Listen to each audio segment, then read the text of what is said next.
Online 3000 লোক দেখতেছে। আপনারা আপনাদের গুরুত্বপূর্ণ মতামত দিবেন। অনি মধুপুর 01793537201 টোকেন নাম্বার 422500 রহিম ভাই মধুপুর থেকে রহিম ভাই দেখতেছে ভালো করে।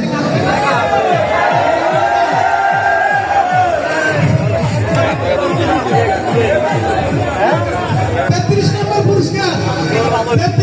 পুরস্কার আমাদের আজকে 5 লক্ষ টিকিটের পরিবর্তে কারা ভাগ্যবান 5 লক্ষ ভিতরে আমরা দেখতেছি আস্তে আস্তে আমাদের মোটরসাইকেলের দিকে সাইকেলের দিকে যাচ্ছে 01980581918 টোকেন নাম্বার 411524 411524